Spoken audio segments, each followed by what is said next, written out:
Hey everyone, it's Jew here. Back again on Monday with the latest Grand Theft Auto time trial, this being the Route 68 time trial. This is number 16 in the list, back on the original 22. So we're getting closer and closer to the hellish down Chiliad again. But this one was fairly straightforward. This is a good one for cars, we find, because this one's basically just a long road freeway run with a couple of turns in it.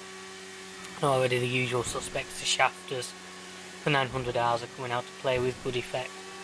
I personally still prefer the absolute manoeuvrability of the bike. As you can see, the ability to nip through some of the smaller gaps and narrowly avoid turning cars just makes it for me a lot easier and able to get a lot better times. It's actually a slightly odd one for me, as you can see on the side there. I've already completed this one about 6 times, but I couldn't get faster than my last time. As I said, my goal on these is always to be faster than I was 22 weeks ago now. 22 weeks ago I got a 1:17.8, I seem to remember.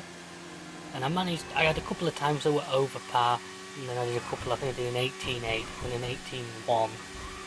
And I just had to keep trying my best just to cut it down bit by bit and get as straight a run as possible. See, this was the one that eventually got me a time I was happy with. A little bit of a grind on the fence, but you can see there, a 1:16.2, which to me is a fair enough time, so it's a good deal faster than what I managed to do last time, so another improvement. And now on to the failed attempts. And say there wasn't that many, most of them, as I say, were completed times just too slow, apart from that instant death off a Patriot. And a couple of amazing flights that are coming in a little bit.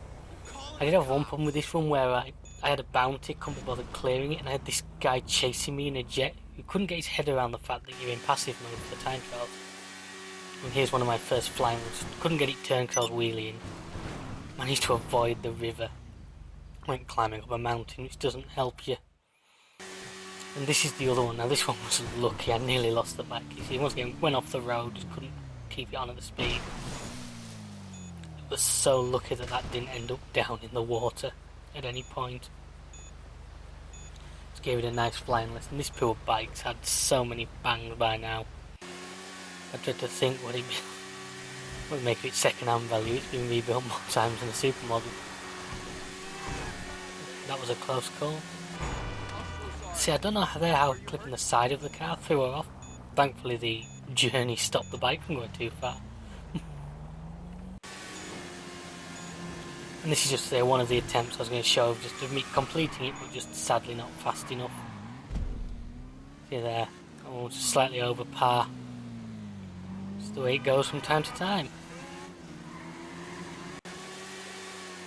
Here we are with the final clip. See this?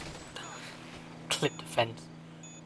Bike goes a mile, and then you've got the rush to try and get back to it before the timer runs out, just so you don't have to then ride all the way back to the start point again. So there you have it, folks. That was the video. I hope you enjoyed. Thank you very much for watching. Feel free to check out the rest of the channel, where I have all time trials done under par time, and a lot of them twice now. Until next time, we'll see you. Goodbye.